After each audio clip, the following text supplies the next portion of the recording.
Is the brake on your new pedal set not meeting your expectations? If so, let D-Nut Stuff transform your braking experience. D-Nut Stuff has brake mods for Thrustmaster TLCMs, Husingveld Sprints, Mosa SRPs, Fanatec CSL Elite V1 and V2s, SimJack Pros, and UT sets. We are always working on adding new pedal sets and more, so check back often.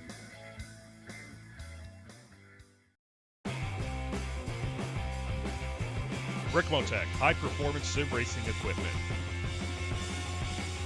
Whether you're just looking to have fun, train for race day, or become a serious esports competitor, Ricmotech has you covered.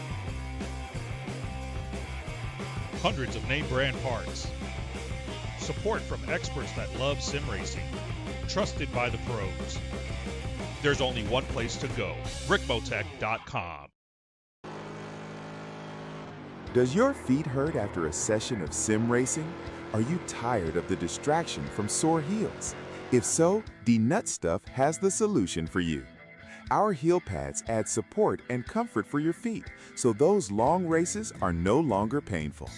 We can make a heel pad for pretty much any pedal set and even add your custom logo. So get one today. You won't regret it.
Whoa, that's not what I wanted to play. Good morning! I don't know why my media started playing. That was a weird, out of nowhere start to the show.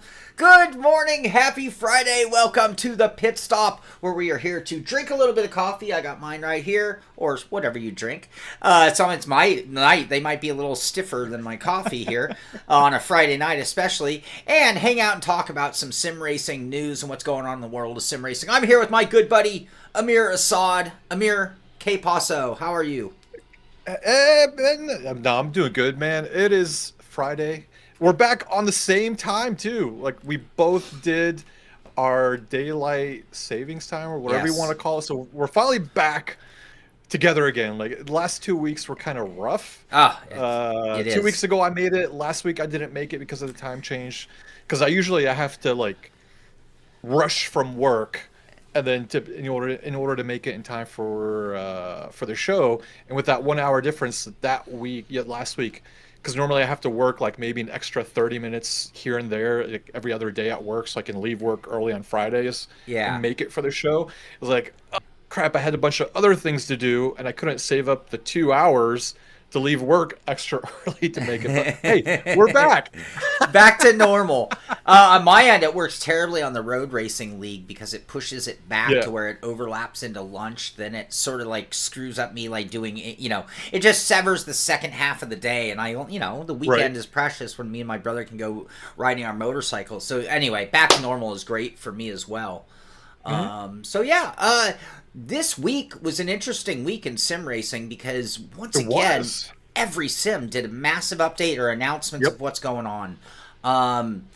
Is it me or all of the sims just sort of like, is it competition? I mean, what's really interesting to me is I know that the gaming industry across the board isn't pushing as hard as the sim racing gaming genre is right now. Because all of the big heads of state, we'll call them, are really actively pushing their current titles right now and supporting them with updates, content, and fixes, whatever you want to call it, patches, and it just seems like it's almost like a war going on. It's great for us, the consumer, though, because all the sims just keep getting better and better and better.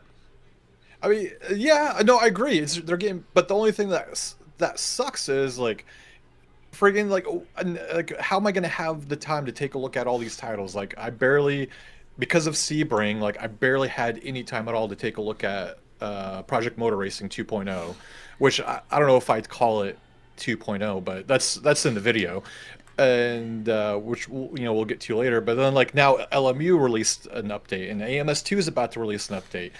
I was like, I can't, it's hard to keep up with all these different titles. That's not counting some of the other titles that are, not as well known that are getting all these updates too, which is great for all the fans. Like, the more sims that are out there, that means more competition. That means the more, the harder that these companies have to work to make their titles stand out.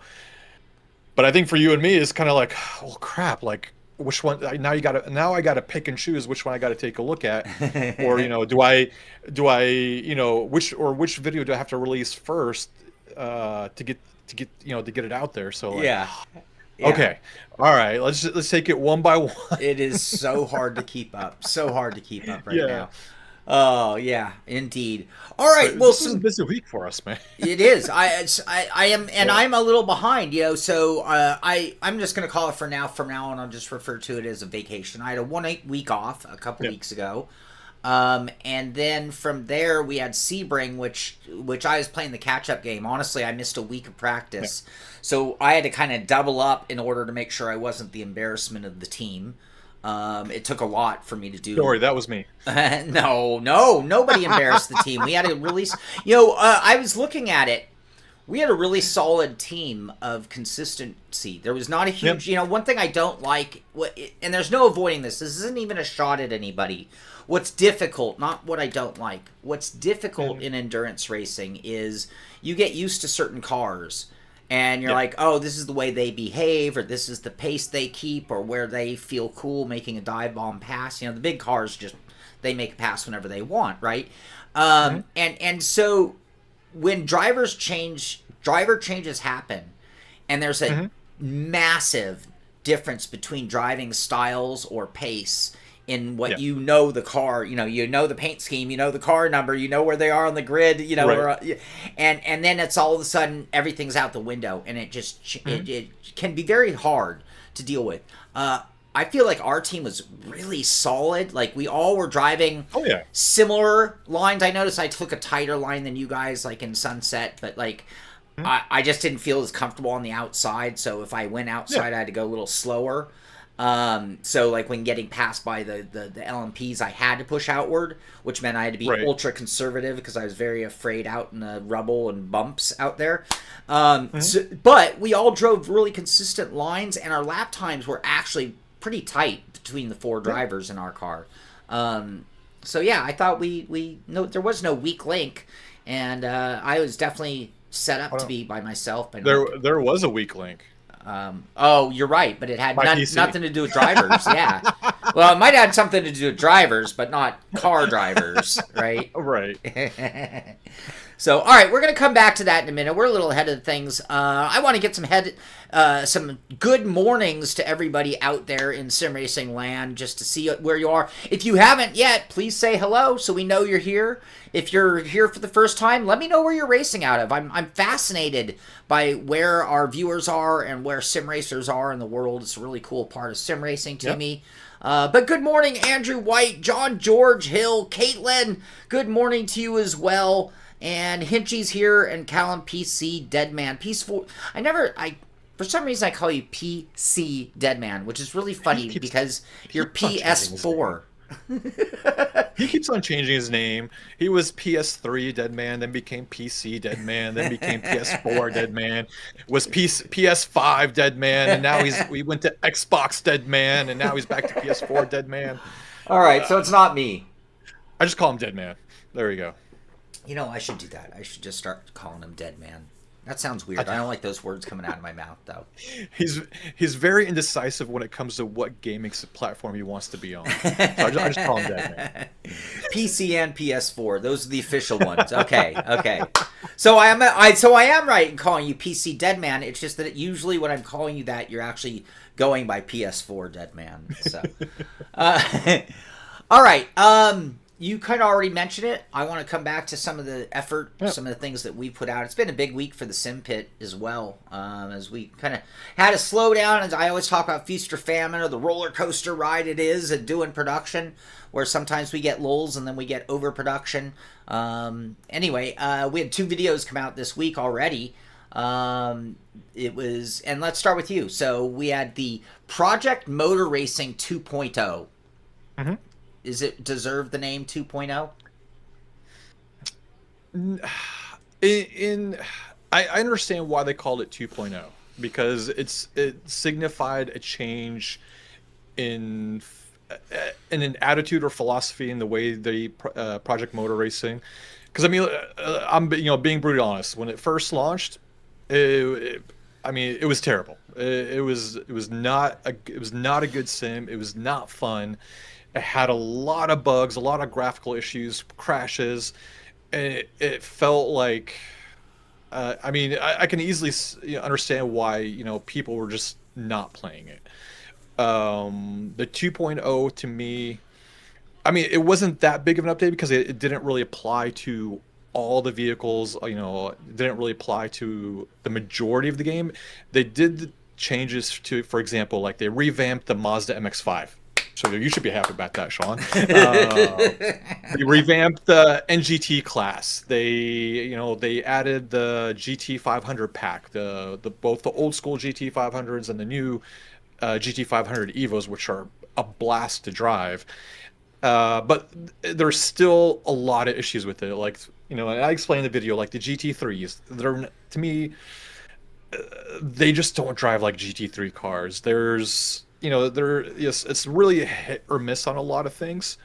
But if you're able to pick the right car and track combo, like you can have a lot of fun in it. Like I think they moved the needle where, like I say, at first it was more of an arcade title. Now they're probably moving more into the Simcade title and trying to moving into more of the sim title. Wow. 2 steps. No, I wouldn't say they're moving into the sim title just yet, because there are some things where the cars feel like they behave like you would think they would behave, but there's still like something missing. It's really hard to explain. I couldn't really explain it in the video either. It just feels like there's something off when you've raced, in sims like iRacing or LMU, R Factor 2, where like you really get that feeling that you're actually driving a real car for the most part. Like in PMR, like, yes, it can be fun. You actually feel what some of the cars are doing, like what they're supposed to do, but there's just something that just makes it still feel a little bit disconnected in a way. Okay. So it's hard to describe, but it feels a lot better than what it used to feel like. Let's say at launch 4 months ago. Right. Okay. Yeah, like I had a lot of fun in the NGT cars. I had a lot of fun in playing the GT 500s. Even the Miata, I kind of had fun in the Mazda Miatas.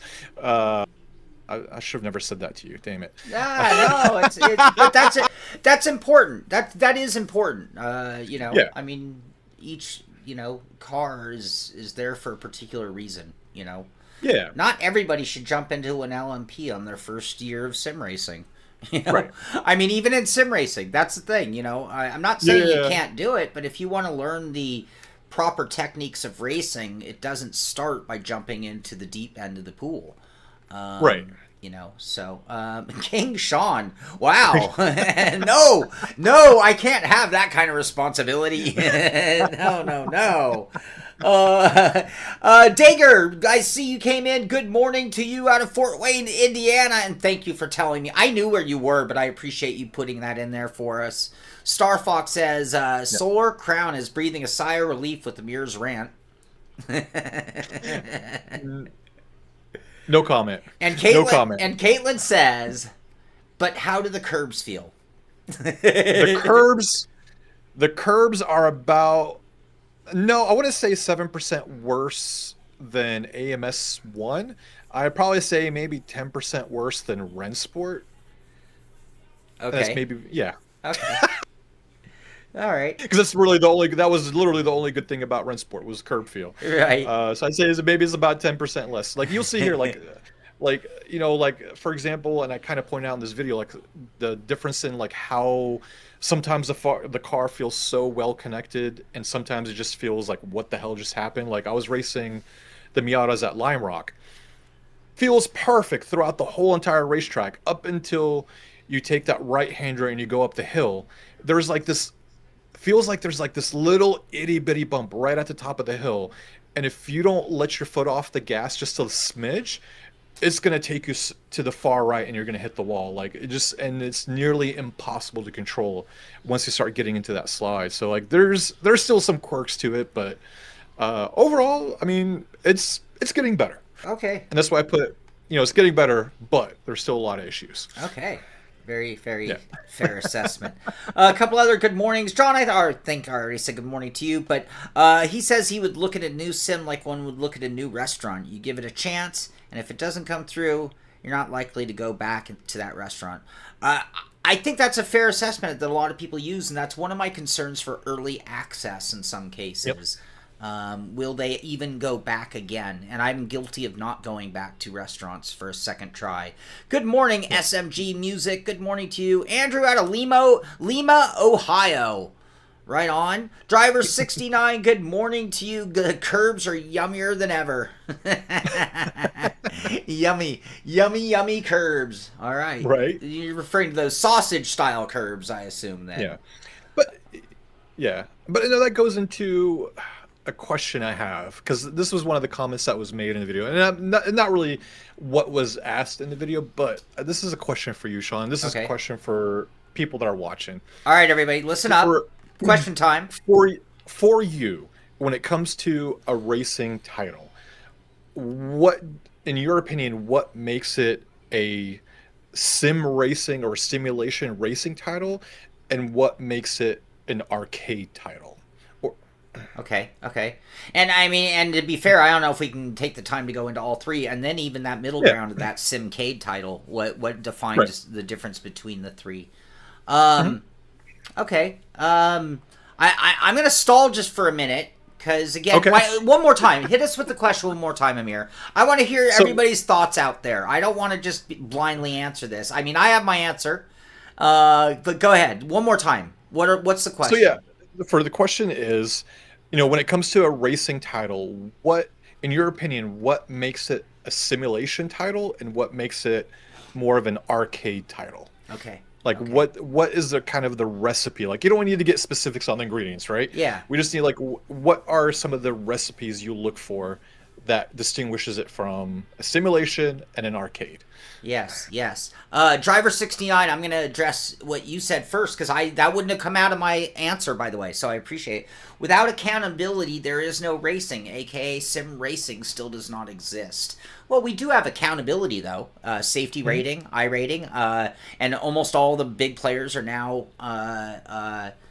adopting those kind of techniques. But I think that accountability is part of sim racing, funny enough. And having the significance of contact, maybe even ending your race, because that's real, versus arcade side of things where you can use, I always talk about like the arcade titles where you literally stay full throttle, you put the right turn, but you're basically using the guardrail to keep you on the corner, and without much loss of speed and without any significant damage to prevent you from doing it again.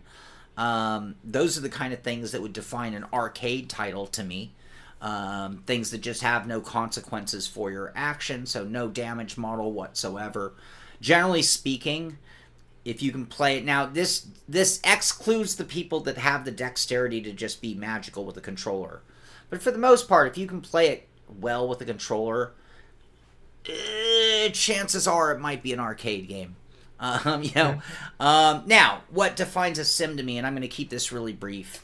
For me, it comes down to really some key factors. So you don't even have to be the highest, most techie sim to achieve a lot of this, because a lot of it comes down to feel.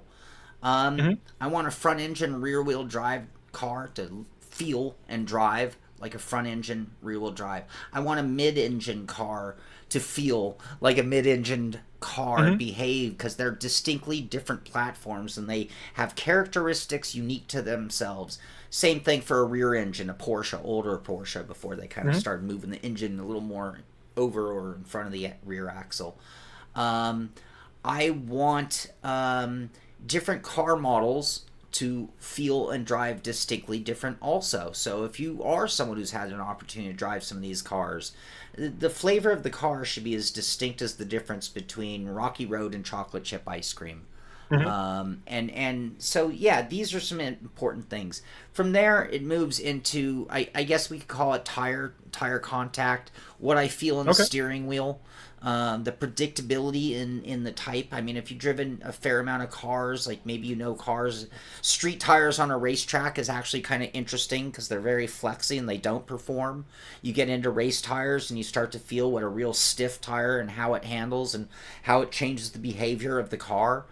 Those are the kind of things that are really critical. And so even though I don't think iRacing has the best feel in the world at times, and even though I don't think they have necessarily the best tire physics at times, the combined package gives a predictability that gives me a sim feel, where it is going really out of its way to hold you to these tolerances that the real car, the real track, and the real conditions would tie you to. And my definition of sim has evolved over the decades as well, because, what was the most they could produce?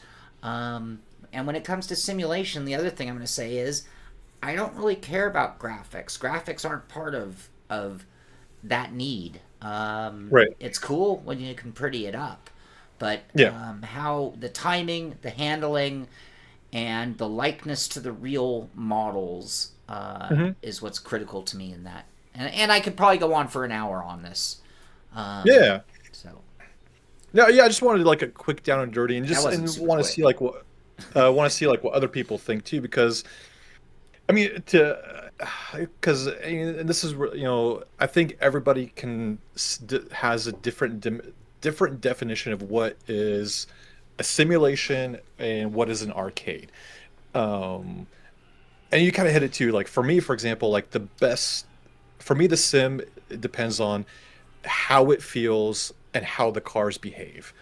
Um, like, let's say like you're playing, Forza Horizon. It's an arcade because when you drive those cars, they just don't feel like you're driving those cars. Like there's barely any feel like how you would actually feel like you're driving a real car.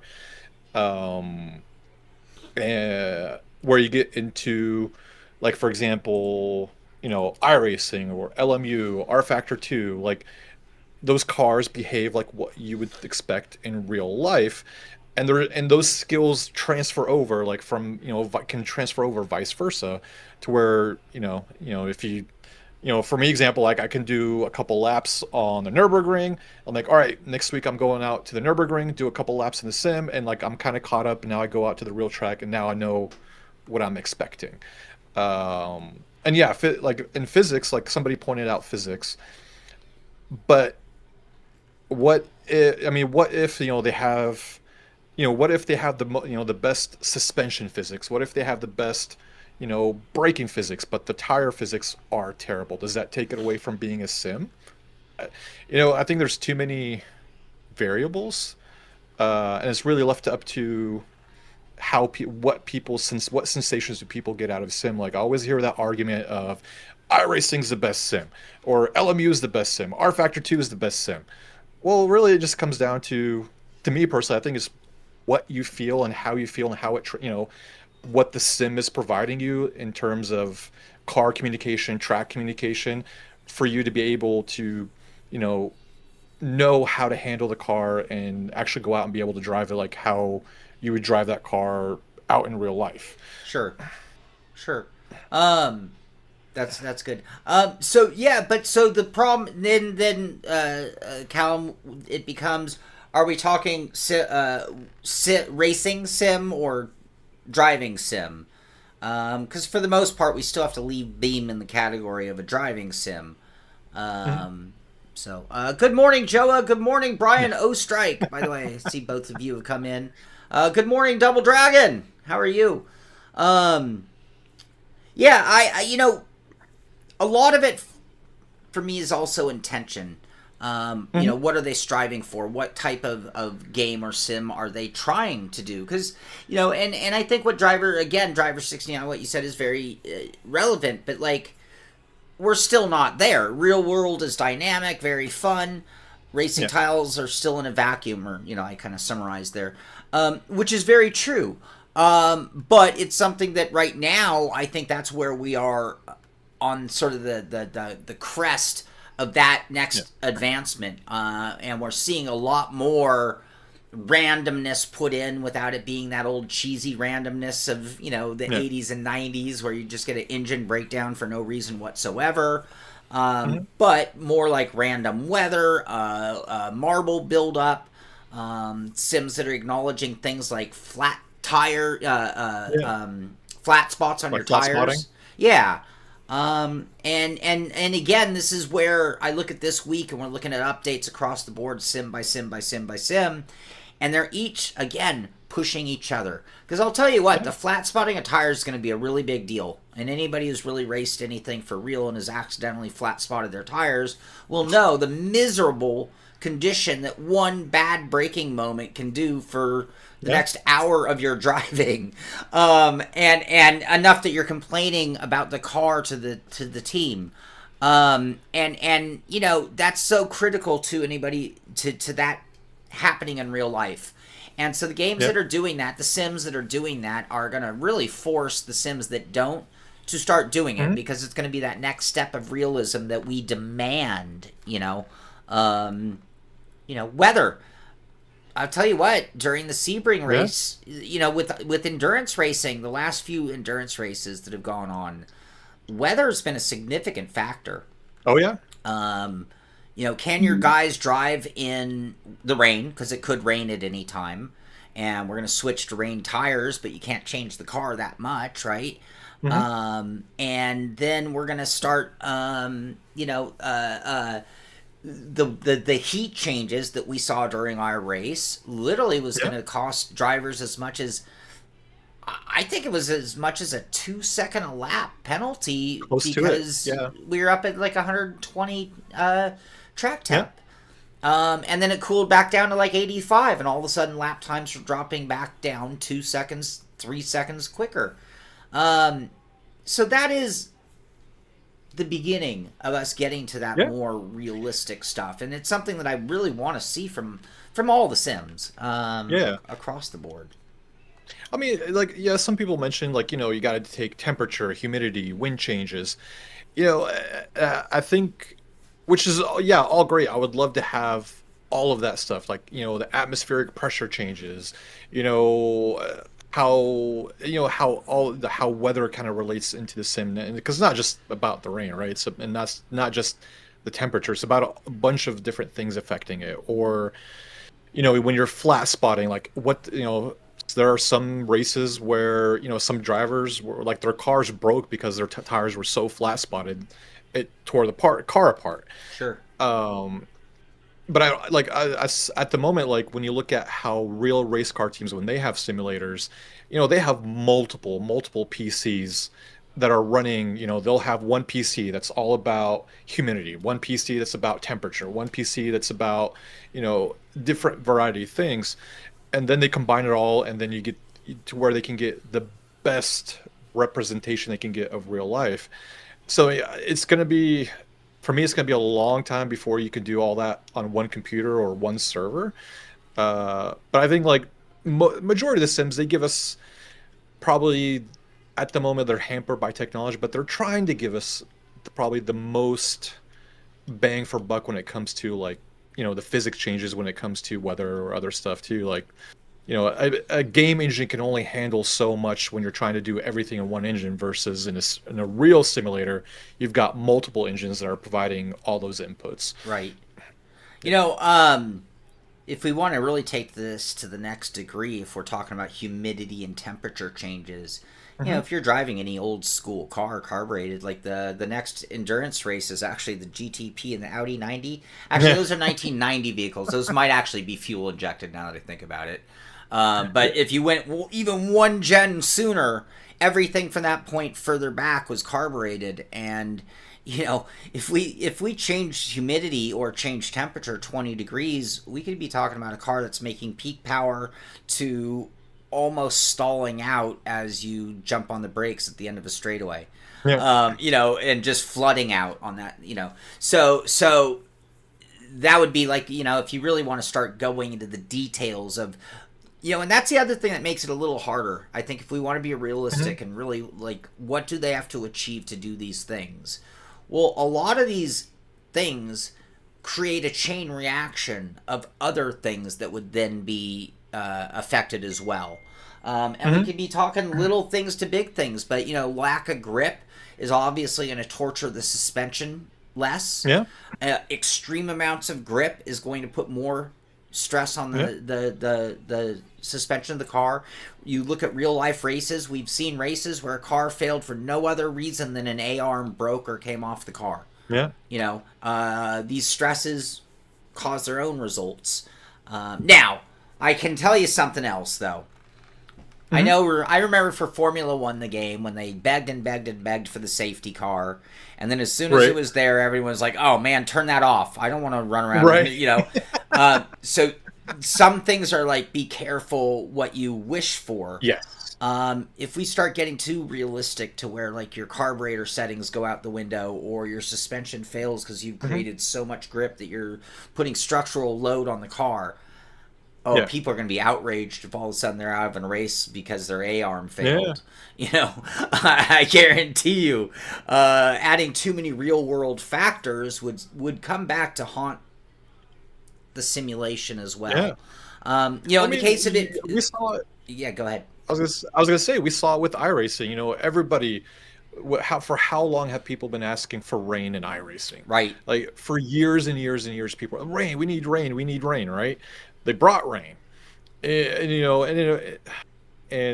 but saying, be careful what you ask for, because, you know, we saw for how many endurance races, how many different actual daily races where they had rain going on, to the point where, like, people were like, F that. I'm not racing anymore. If it's gonna rain, F that. I'm done. Like, I'm out. Wait, you asked for rain. They gave you rain. Maybe it's a little too much, but they gave you rain. So what are you complaining about? Yeah. Yeah. Yeah, but driver, are you going to be okay with that? You worked all week on your setup. You don't have sponsors. You're not getting paid to do it. In fact, you're paying to race. I mean, even if it's not iRacing, you still bought the game, bought all the equipment. You're paying to race. Are you going to be outraged when you lose points in a points-paying competition because your suspension broke? I don't know. It is one of those, like, real fine lines. I think what Ameer said with rain is very accurate. So many people now roll their eyes or literally exit because the rain came in. Same thing with super hot weather. All of a sudden your setup's mush and it can't drive, and you're so ego-driven that you're like, I can't do this. I'm a second and a half off my pace. I'm out. It's a great question. You know, if we're talking about a simulation of, like, the space shuttle, or, you know, for the purposes of NASA, or a flight simulator built for real commercial pilots, and some, you know, amateur aviators as well, you want those fails because that's what you're building the sim. That is the purpose of the sim, as much as to learn to fly, right? In our case, it's a little bit different, you know, because we're signing up to race. Yeah. We're not necessarily signing up for real world problems. If we wanted real world problems, we'd get a real car and really do it.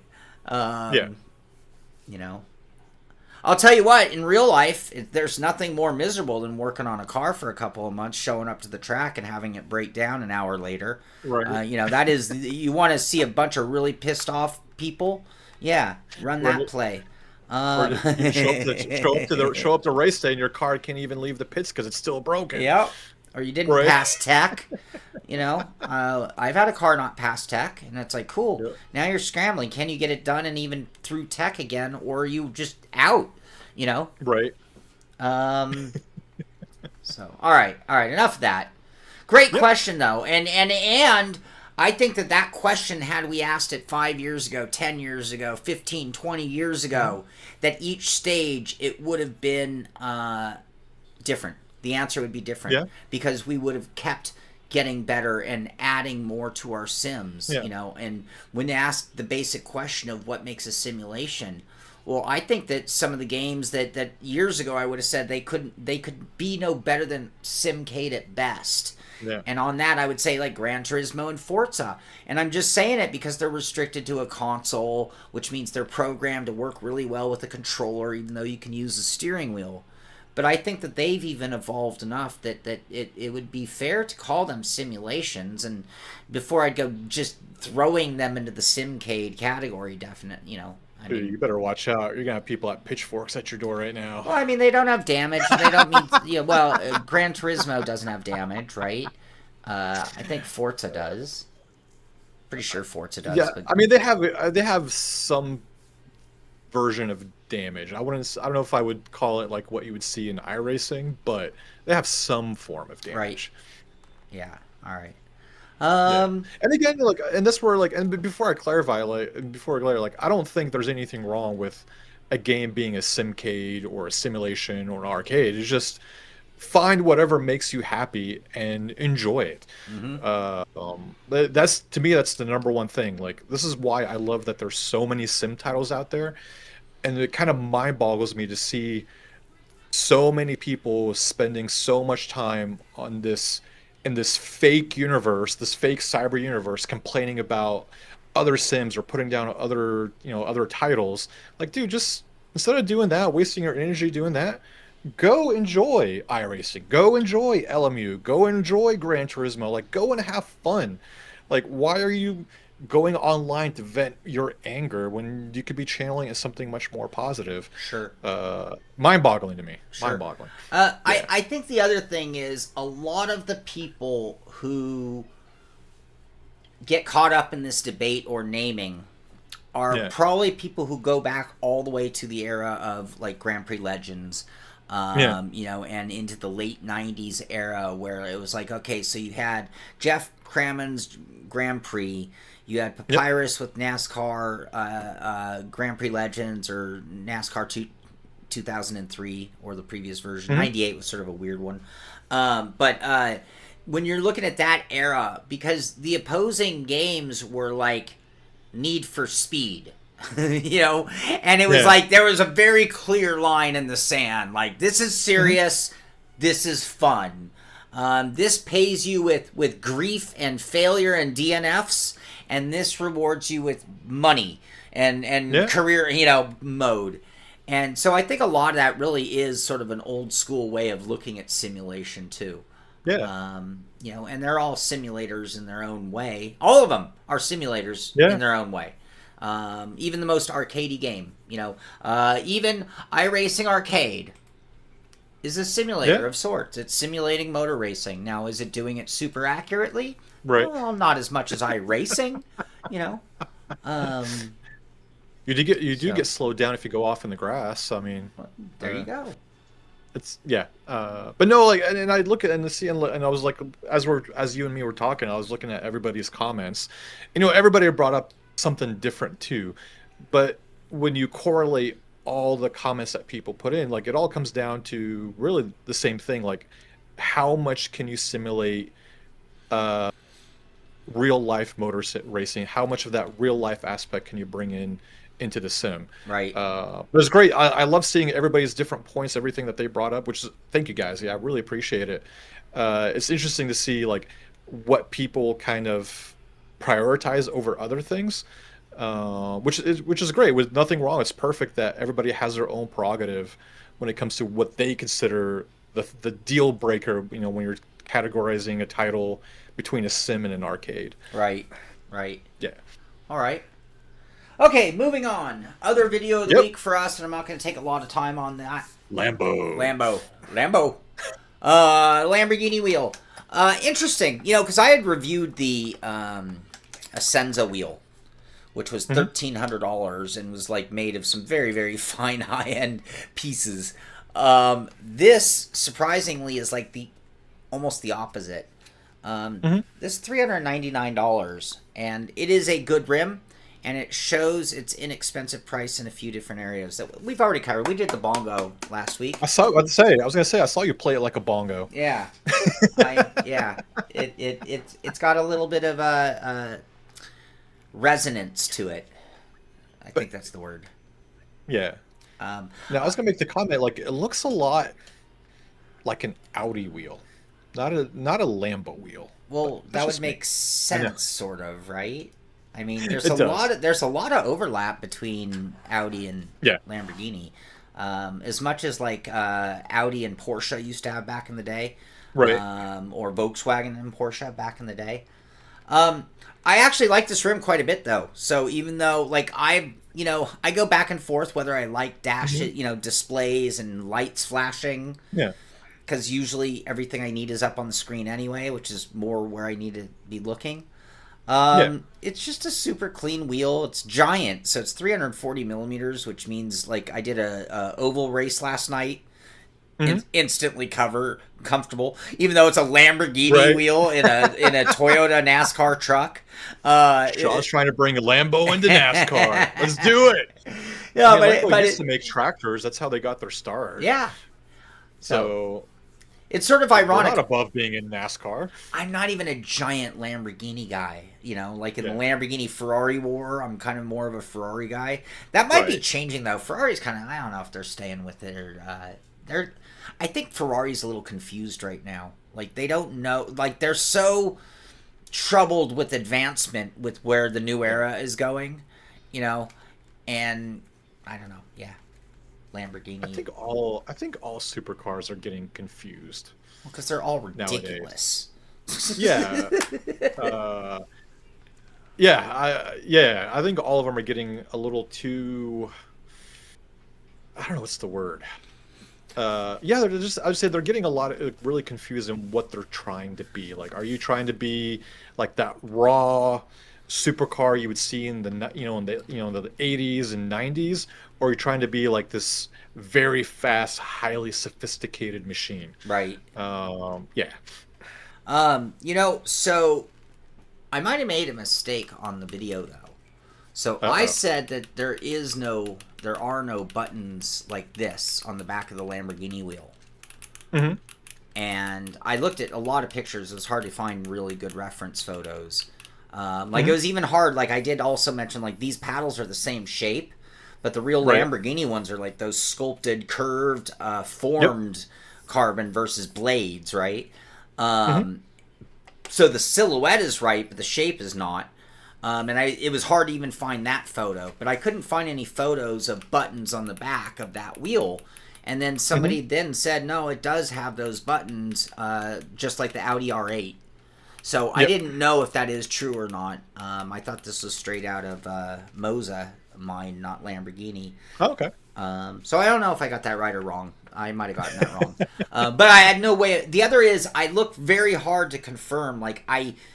There are a lot of replacement wheels for that car that are look right. They have the badging and everything, but they're third party. I am pretty sure that the only version came with the carbon fiber on the bottom and top. But I did see one photo that I was like, oh, that looks like leather all the way around. It didn't have the red stripe on top like this one. But there might be a wheel option that closer matches that one. But for the most part, every photo I saw, it was top and bottom was carbon fiber. All right. Anyway, those are the two main videos from the Simpit this week. Stuff in the works right now. I've got a video I'm working on that should come out. I've a teaser video for something new that if you watched the rally stream yesterday, you would have seen it there. And then I have another pedal review coming out over the weekend at some point this weekend. I got to get to work. I'm really far behind. Beyond that, all right, let's get through the Simpit stuff. We haven't even gotten in the news. I know. And I have more and more and more. I derailed. All right. I derailed the show. So we had Rally Kenya. That was fun. That was the final rally race of the season in the Simpit Rally League. We're going to take 6 weeks off. Please send messages to Callum PCPS4 Deadman and let him know what car you think we should run next season. But we had our stream. Let's see here. We had our 12 hours of Sebring streamed on Saturday. We had our Simpit Road Racing League Round 2 on Sunday, also from Sebring. We had Rally Kenya streamed yesterday. So we had 3 live streams this week. And rather than show you the stream, I want to go to this. This is the iRacing. The only news out of iRacing this week really is them talking about, hey, last weekend was this weekend, the 12-hour of Sebring. Will you be competing? And yes, we did. We had 2 teams compete. We had the Simpit Team Orange of Chris Generelli, Neil McDougall, and Sam Hinchy, who fought their asses off. And here is a great shot of them clawing their way into second place. Watch this. This is Chris Generelli in the car. Final pit stop in third place, hunting down second place, who is right there. And they go into, I guess this is turn 2. Just, a little bump. That car turned in, but Chris was well into that position. And that was the pass for second place after 12 hours. And I believe the top 3 cars all finished within a few seconds. It was a very close race for them, if I'm not mistaken. Our team, you want to take us through? Team Blue was Amir Assad, Mike Pepper, Ola Sarnquist, and me. Amir, how would you say it went? I would say considering what we went through as an ordeal, I think we did very, very well. We were, I ended up having what? I couldn't take the start. I qualified, then my computer crashed. Couldn't take the start. You had to come in for 5 laps until I got everything sorted. We missed the start. And then I got it. Yeah, I missed the start, so you had to get in. And then we came in 5 laps. I took over the car, and then I had a crash. but you were gone, so I had to sit there and wait for the computer to reboot, get everything, get back in, jump back in, and miraculously, Shaun showed up after, I got back in the car. And then I had a third where iRacing crashed on me. But considering all that, at the end of the race, we finished 10th. We were only 10 laps, or no, it's not 10 laps. We were 2 laps down on the lead GT3 car. I mean, and our pace was pretty much on par, and at some points we were faster than the other cars on the track. So to see us coming back from very last place to fighting it, coming back up to 10th place, dude, I think it was a great result considering all the issues that we had. Well, from last to 10th. Yeah. And I I'm not going to name all the teams. I want to applaud the room. We had a room, and I heard the Team Orange had the same experience. A lot of really good drivers in that room. I mean, yes, things always goes on. It's endurance racing. It's 12 hours and multiple drivers, right? But it was a really clean race. I was really shocked by how clean most of the racing we experienced was. So a little correction. Oh, go ahead. Sorry. I think total, at least in our lobby, I think we only had 8 cars that were tired. Right. And I think a couple of them were just due to their own mistakes. Right. That they just spun off the track on their own and crashed their cars. Yeah. Mm-hmm. So overall, it was pretty clean. I was really surprised. Yeah. So apparently I was mistaken. We're looking at the back of a real Lamborghini wheel. And you can see it does have the 10 buttons, 5 on each side. Ooh. And they look almost identical to this, honestly. And the other thing is, I see is the red stripe that's not there. That's the only difference. It sure looks like leather on top and bottom. The other thing, the bottom tri-spoke is a little different shape. Looks like the leather comes across the center here a little more into this instead of it being plastic capped. So a few differences. And then the red stitching on this, the real one doesn't have the red stitching. That might have been an option for your interior color, though, too. Yeah. And this does not have, and this is the kind of stuff that gets me, and this might come from my cycling days. It's missing the red, white, and green stripe right here. And I know it's just small, and it's just a little Italian, moniker there, but to me, those are the kind of subtle details that give things a little more style. And again, being a cyclist, it might come from just sort of always been a fan of the Italian flag, I guess. Right. So, Joa, thank you for that, by the way. That came to us from Joa, the correction on me officially getting it wrong. We'll put it that way. All right, so congratulations to Chris Generelli, Neil McDougall, Sam Hinchy. Second place is tremendous. That lap was 3 to go, by the way, just to let you know. And congratulations to my teammates, because you all just did such a stellar job. Ameer Assad, Mike Pepper, and Ola Sarnquist. Team Blue finishing in 10th. Great job. All right, moving on. iRacing Arcade. I'm going to play their little promo thing. It's 20% off on Steam. I think I've corrected my audio. Are we all good? Are we all good, everybody? I'm playing music, I think. I think you can hear it. But it's not that loud, I think. Might be a little loud. Well, copyright strike. Might be a little loud. It's iRacing's fault. Their things. Anyway, all right. So here, let's stop that. So here's the thing. Here's the Caterham. We saw the 3D drawings, but here's the real deal. Introducing the iRacing Arcade Caterham Academy. Ooh. There we go. All right. Tim says it's good. Caterham. The Super 7! Alright. So that's cool. More from iRacing Arcade. Boom. That's all I got to say about that. Assetto Corsa. Alright, I want to know how many had the poster. I think I confessed to this last time we talked about it. I had the poster. The Lamborghini Countach. I think there's only 2 Lamborghinis that aren't named after bowls. I think. Someone correct me on this if I'm wrong. I think there are only 2 Lamborghinis that are actually not named after bowls. The one is their first car, the 350 GT. Is that what they called it? Which is what the Ford was called, funny enough. And the other is the Countach. There is no bowl called Countach. Yeah. But I believe all of the others are actual bowl names from the Mura. The Mura was not the name of a bowl.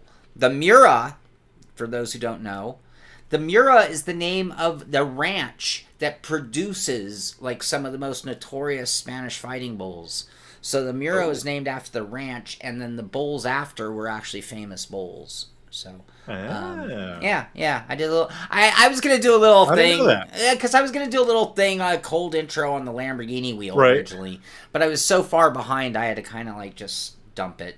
But I was starting, and it's I guess it's not cool to show pictures and videos of Spanish bullfighting anymore. So it's sort of like... Yeah, it's kind of a little frowned upon. So it was really hard to find imagery to go along with it. I had great history, but it was really hard to find imagery to go along with it. I could be wrong. I think maybe one of the new ones, like the Revoluto. No, I think that is a bowl. That is a bowl too? Oh, okay. It's the SUV thing.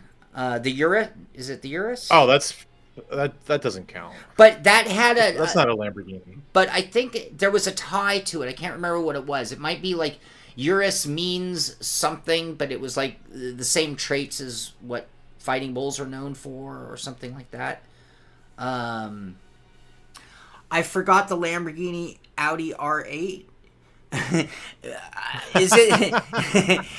Is that really is that the way it is, or is it the Audi Huracan? Is it the Huracan that's the Audi Lamborghini Huracan? It is the Huracan, right? I drove a Huracan and I laughed because I was like, I could have just driven the Audi. I think it was cheaper. Anyway, the Countach. The Countach was a V12. Mm-hmm. The Countach was such... Again, I asked at the beginning, who had the poster? I don't think I had awareness of supercars. Like, my uncle had a 911 Targa when I was a kid. So to me, that was like as glamorous as a car could get. The Lamborghini Countach went on my wall. And, you know, for at least a decade...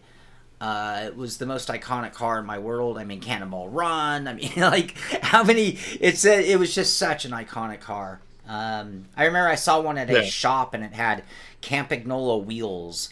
And Campagnola is known for making some of the best bicycle equipment in the world. And I was like, no way, Campy! That's great. That's so awesome. It was right in the peak of my cycling era. It was great.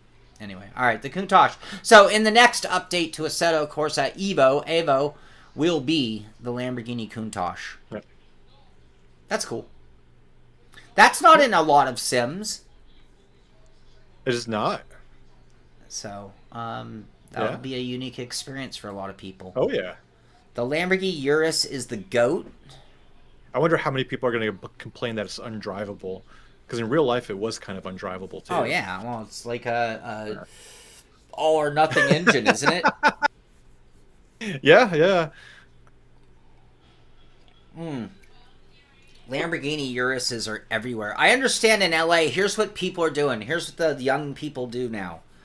They create little, like, conglomerates, like 3, 4, 5 friends who all go in and timeshare a Lamborghini Urus. And then it's like, I get it on, you know, and they obviously, who gets it on the weekend would move around, but... yeah, that's what I understand a lot of people in LA are doing now, which is so weird to me.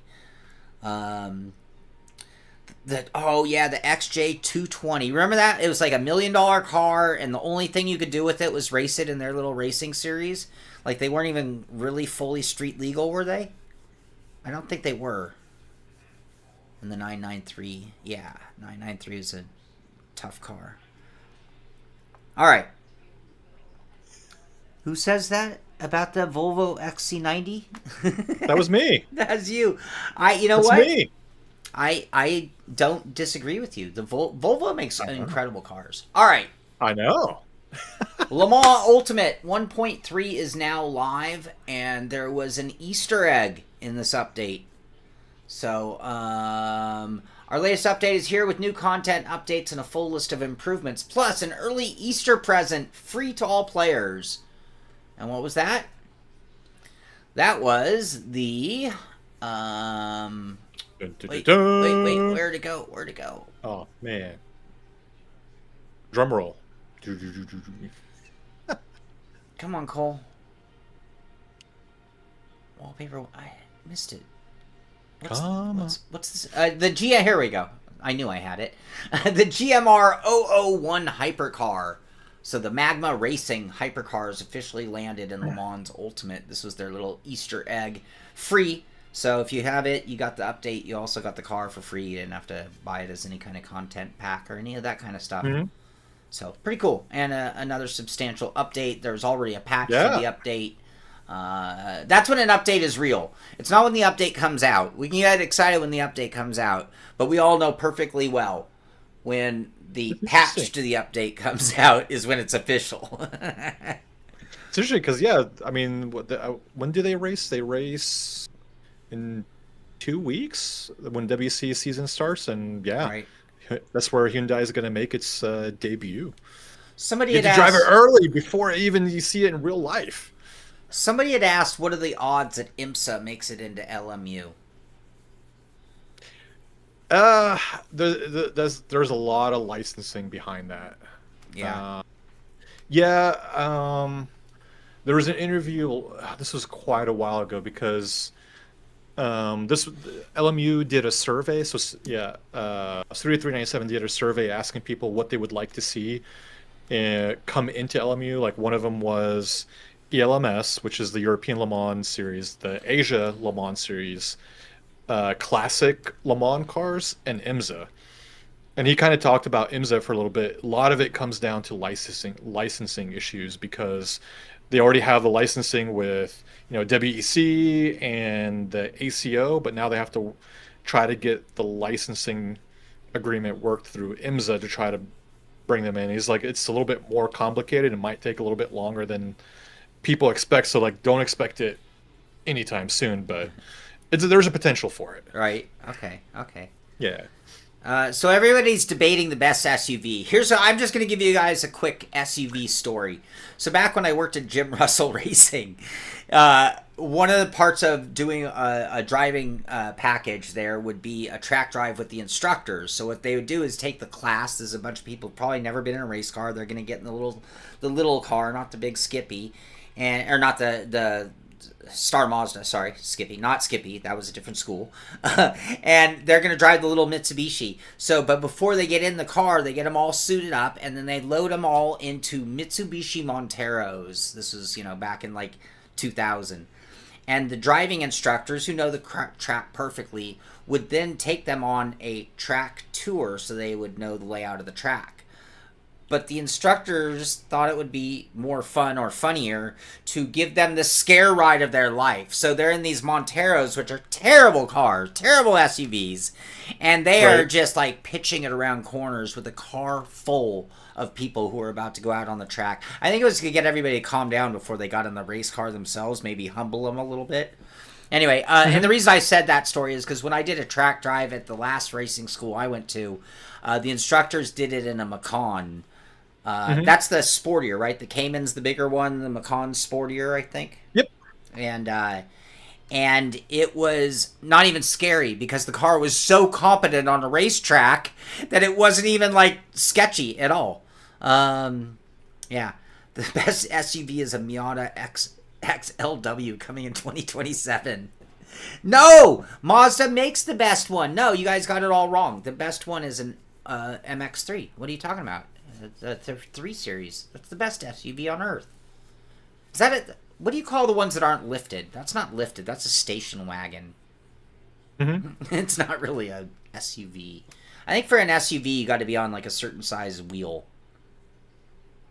I don't know. I mean, the line is blurred nowadays between because now you have you had SUVs, and then German manufacturers started making the sports activity vehicles where they're kind of a mesh between a car and an SUV, and then from there just kind of took off where BMW, for example, they always had the X3, the X6, those were not the X6, the X5, those were SUVs, And then, a decade ago or even more, they came out, all right, now we're going to have the X4 and the X6, kind of blurring the lines between what's a sports vehicle and an SUV. I like that little Mercedes hatchback one, but I would never buy it because it's Mercedes. The shotgun? Is that the shooting bullet one? I can't remember what model it was. But I know what you're talking about. It's like if Mazda made my MX-3 and made it by Mercedes, that's what it is. Okay. So it's not really lifted; it's down on the ground like a little wagon. Yeah. But it's like a little 5-door hatchback, hot hatch. Yep. Hot hatch. That's what they call them. Yeah. All right. What else? Reiza just had. This is a cool update for Automobilista fans. This is really a cool update. This is the first Formula-focused update. Brings new classes like Formula Edge, F Hybrid, and alongside physics revisions across multiple categories. It also includes improvements to AI, multiplayer graphics, performance, smoke spray, lighting, and more. So some really cool eras of open-wheel racing is what is now in Automobilista. Some good-looking car modeling, too. Look at that. Cool tards. Cool tards McLaren. All right.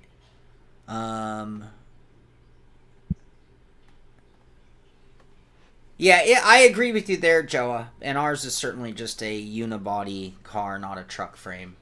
But nonetheless, it's worked really well for me.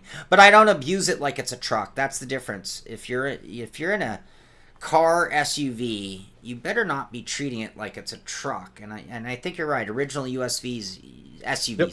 you think of like a 4Runner, or even the Montero I was referring to. It's like, yeah, that was basically the truck. They just enclosed the back. So you have a chassis that's built for some abuse. Versus like, yeah, my unibodied, 3 Series. If I tried to, MX3, can't call it a 3 Series. Sorry, didn't mean to kill BMW people there. Yeah, if I were to try to like off-road that, it would not be good. All right, Rennsport, new track, Circuit de 24 Hours du Mans. With over 100-year history and home to the world's most famous endurance race, the Circuit de 24 Hours du Mans will be included in the upcoming Endurance Classics Part 1 DLC. So that's coming. Okay. And that's all I have to say about that. Moving on. There you go. RaceRoom. This is cool. More free content. More free content. I got to reiterate, free. You do not need to pay money to drive RaceRoom. Nope. And they have a fair amount of decent content within it. But now added to that list is Laguna Seca, Motegi, and Mantorp Park. Nice. Now permanently free to play. Hell yeah. Yeah. That's what I like to see from RaceRoom. Yeah. They're trying. Oh yeah. And this is funny. I think right now that's RaceRoom is the sleeping giant, because RaceRoom has tons of potential. It's a lot of fun to drive, and they keep on making it better and better and better. I mean, I'm surprised, there's not a lot more people that are not racing in it, to be honest, because it is a really great sim that I don't think a lot of people are giving it the time that it deserves. Yeah. Fair. Very fair. I think this was their April Fool's joke spoof. Wait, is that Cars or?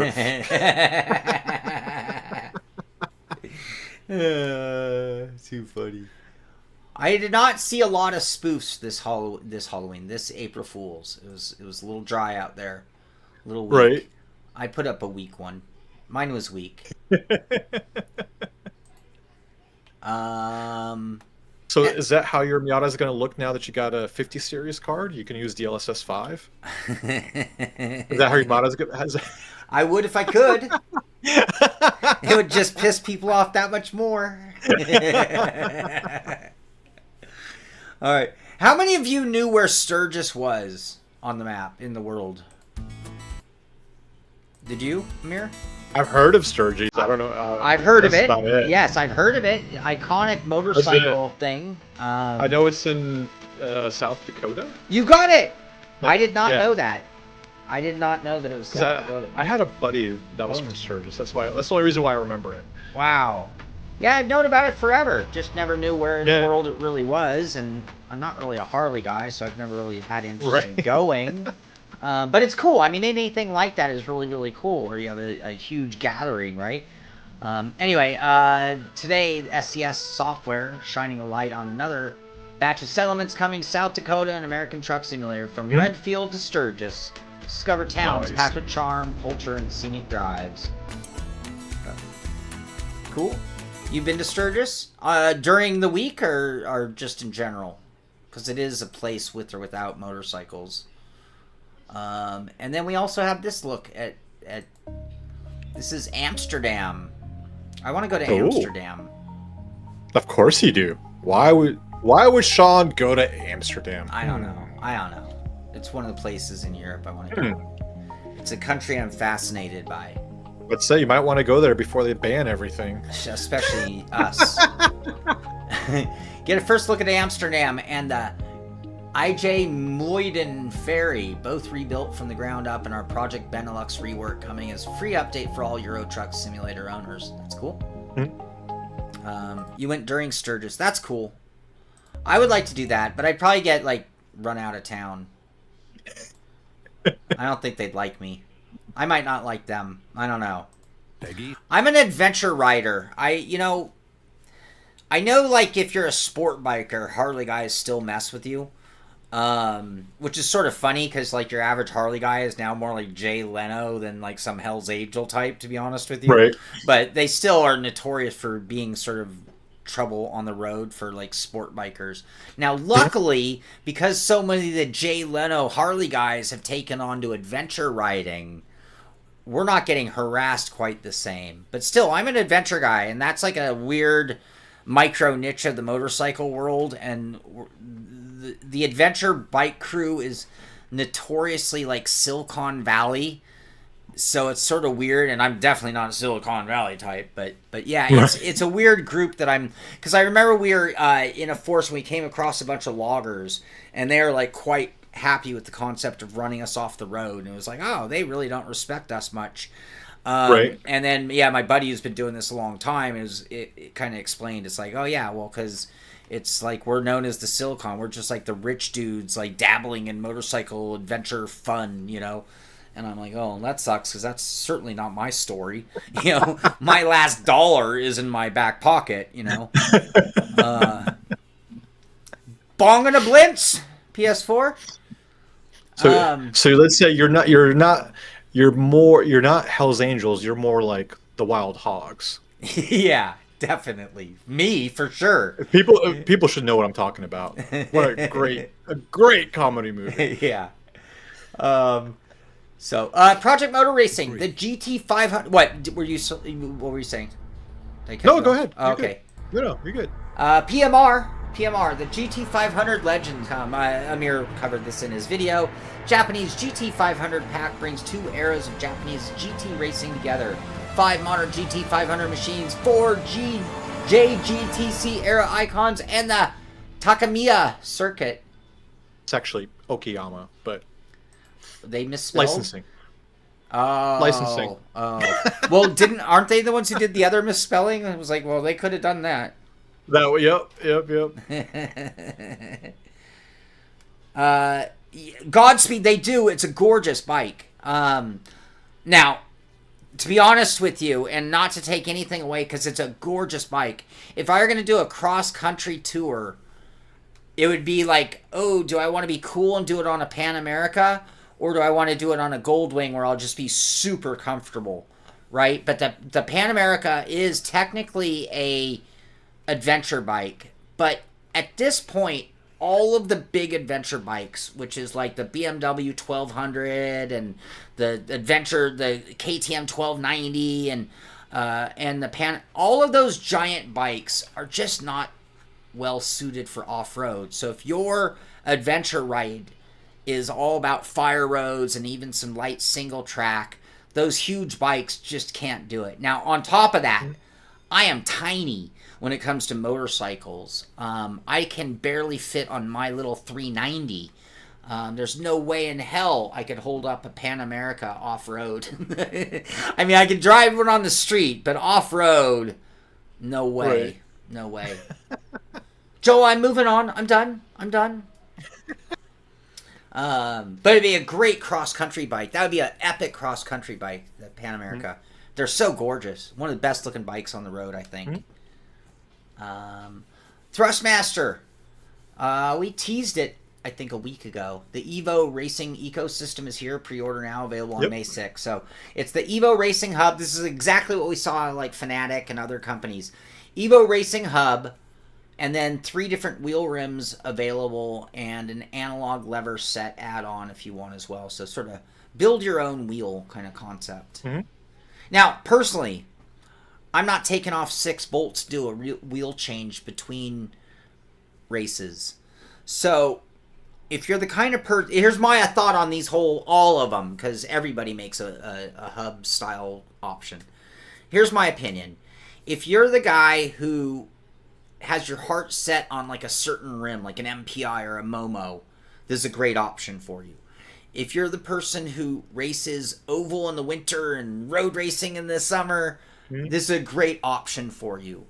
But if you're the guy who runs oval in the morning and road racing at night or on the weekends, I'm not taking 6 bolts off to change my rim between races. You know, sure, between seasons. But I do like that they have this option, because there are people who maybe get into it doing oval racing and then decide, hey, I want to do some road racing. Cool, I'm going to do a rim change without having to buy a whole new rim. You could dig it. Wah wah! You know, anybody know what wah wah? Wasn't that the noise that always played when the Black Widows came on?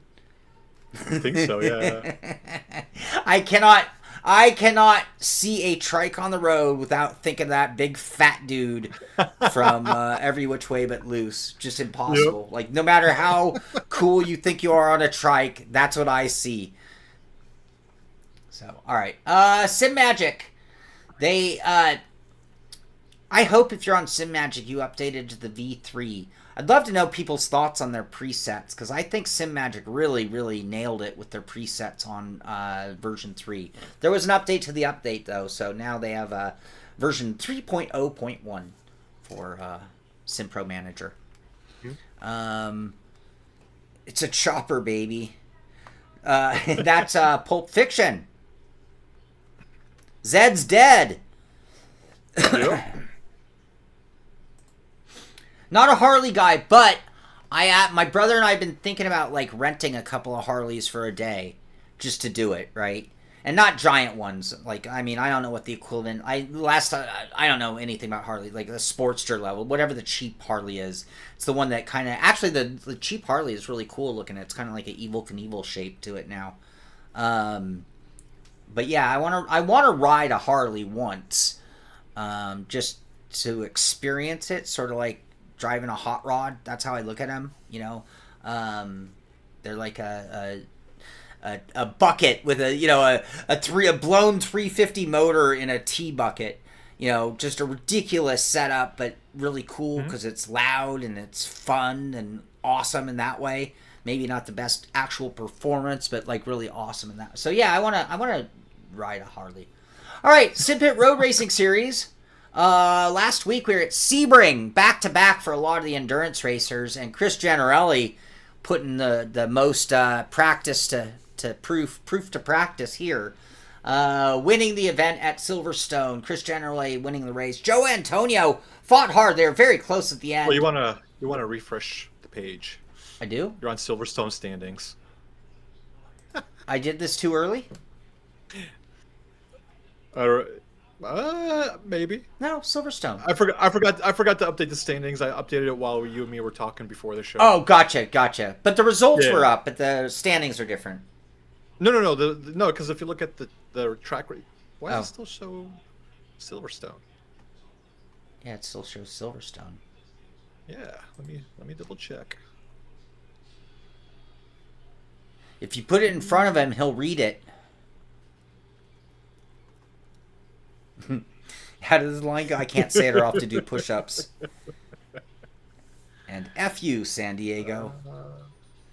Sorry, Christian. I didn't mean that. I know you're down there. That is weird. Let's fix this. Let's fix this. All right. I got to get it right. I can move on to something else. And come back to it. I think we're good. Give me 1 second. Let me do this. Yeah. While he's doing that, should we take another look at that Lamborghini wheel? Do it. Should we play some bongos? Who plays the bongos? Should I play that clip?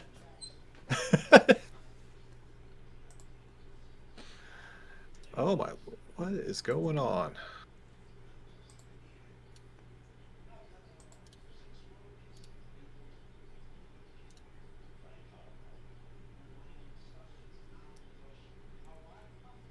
Oh, there it is. All right, now we're good. If you refresh, now you're good. Hello, Leonard. Do you like my bongos? All right, Simpit Road Rage. All right, refresh. There we go, Sebring, and it was not Chris Generelli putting it back to work. It was Joshua Higgy winning the event. Sorry, Joshua, I am sorry. And actually, Joshua was flying at the beginning, and Chris actually kind of hunted him down a little bit towards the end. But I think Higgy was just sort of like maintaining gap. It was a good three-way battle between Higgy, Chris, and Joa. Yeah. Yeah, it was a really good battle for the end. I think Joa was catching Chris, and he ended up getting an off-track penalty, and he ended up having to slow down. Wasn't able to just wasn't able to recover after that. Yeah. Yeah, tough. Anyway, so yeah, Josh Higgy winning the event, Chris Generelli in second, Ken Nickel in third, Joa in fourth, Johnny Alford in fifth, Oldest Pudiclis, Michael Tuck, Ola Sarnquist, James Dowling, and Andrew Slissons are our top 10. Ameer, very next day, starts getting disconnects again. So things didn't go well for you. Nope. I had a solo breakdown on that one. On Saturday, during our race, my mortal enemy, Joa Antonio, was talking so much smack about, oh, you better be ready for tomorrow's race. I'm kidding. I'm totally kidding. Love you, Joa. How can he be your mortal enemy if you guys never are racing? Well, and together. That's the point. And so I find myself on Joa's bumper and feeling really good. Like everything came together at the end of practice and into qualifying. And I'm like, oh, wow. I got a handle on the weather and my car's set up. And I'm like, oh, I'm good to go. I'm about to get fast here. Start hitting some of my personal bests again. And but everybody was in really good form, funny enough. But yeah, a little contact between me and Michael Tuck, who was also very good form, and I'm not sure, I might have come into him, he might have gone into me, I don't know. It didn't matter to me, because it wasn't about the who or the how or the what. It was that my moment came to an end, and I was so looking forward to putting some pressure on Joa, and I don't even know if I had enough to state, what was his best time in the lap? Joa was running 2:00.9. See, I could have run that. I was right there. Give me a few more laps and some burn off on fuel, and yeah, I was good for some two minute 09s. Anyway, so it just ruined my day. Anyway, with that, 2 races into the season, here are the points. Chris Generelli on top with 67, Joshua Higgy in second with 65, and Joa Antonio in third with 60. And looking back through our top 10, it's Michael Tuck, Ken Nickel, Andrus Slissons, Ola Sarnquist, Oldest Pudiclis, Jason Potter, and Gabriel Tornetta. Yesterday this morning was the conclusion in the Simpit Rally League. So we did 10 rounds that just finished up with Safari Rally Kenya. And in that event, it was ZZT Axel Air winning the event with an overall time at 34:20. Only 30 seconds back was Quadzilla. Liberal PL finishing in third. Jeff SMKU and Miljan 426 round out the top 5. And Migna, Max Power, GT99, Malin, David S, and Sissy. Actually, David S. That rounds out our top 10. And looking for our season standings, here's everybody who scored point, or here's our top 20. I'm going to go through this real quick, just give everybody their moment after a full season. Quadzilla winning the season, 236 points. Just dominated the season, to be honest with you. PC Deadman, Jeff SMKU, David S., Liberal PL, Axel Air, GT99, Frank Patcham, Max Power, Bloody McGee. Joa ran like an event and a stage and still, 10th in the points. I Know Whack, Heiko, Thomas Vasquez, Migna, Balaz, Miljan, Sissy, Malin, Caracticus, and Sporkomic. And my thing won't go beyond 20 positions, 6 points. So you were 21st. Yeah, that's exactly right. No, I 2 weeks ago I practiced and I still sucked and it really frustrated me and I decided I was going to quit rally. And then as soon as the stream was over and I calmed down, I was like, well, I don't care if I score points. Rally is really fun. It's really fun, especially in my motion sim. So I'm still in it, but now I don't care. I don't care about points. I care where I am in the results in relation to the people that I am at pace with, right? That's a great thing about the endurance racing in iRacing. If everybody shows up with a legitimate team of properly rated drivers, it makes the field so tight, right? Because like the talent pool is like right in this range. It's like the price is right when that scale's going up and you got to pick the number, right? And like we're in this group and we're in that group because we belong in that group and so does everybody else, right? And that's when it was really some of the best racing because you're all of such similar talent levels. So when I'm looking at next year's rally next season in 6 weeks, I'm looking for that range. Like here's the range of the guys that I am competitive with. Can I get the better of them and then feel good about that? Because I'm not going to beat Quadzilla, right? It's just not going to happen. I'm not going to beat PC Deadman or Jeff SMKU or David S. Just not going to happen. I'm not going to beat Joa. Right. So that's okay. Real rally is not my thing, but I love doing it. So that's it. That's all the news today. You got any more? No. I got a couple of things I'm working on behind the scenes. This week there is no road race this week because of Easter, so everybody out there, happy Easter. I'm working on 3 reviews and I got 2 opinion pieces that are kind of lingering in the back of my head that I'm kind of like working on off and on. Might make some people angry, but I don't care. So okay. But yeah, that's it on my end, man. And then a lot of stuff. I'm working on the center dash for my sim rig. I've been slowly designing that. That's about it, man. Yeah. Driver, properly, just to be clear what I mean by properly, there are a lot of people who have sandbagged iRatings. So maybe they just started their 3rd account and they only have an 800 I rating, but yet they might be a 2,000 or 3,000 level driver. When I say properly, I meant just like, even right now, I'm not proper. I have an overvalued I rating. Now, I would rather enter overvalued than undervalued because it's not sandbagging. It's actually kind of harming. It's elevating my team because I'm coming in with a 2366. And to be perfectly honest with you, my I rating level, should probably be somewhere between 19 and 2100. So I'm carrying an extra 200 points easily over my current driving ability. So that's what I meant. That kind of when I say properly, but I'm not that far out of whack. But I'm just laying it out there like it is, calling it like it is, So I didn't mean proper in terms of any negative towards it, unless they're sandbagging, and there are a lot of people sandbagging iRacing. A lot. Instead of racing in my league against drivers that are around my similar skill set, hey, I'm gonna go pick on the guys that are in in the lower classes on my alt account just so I can win a race. I mean, Yeah.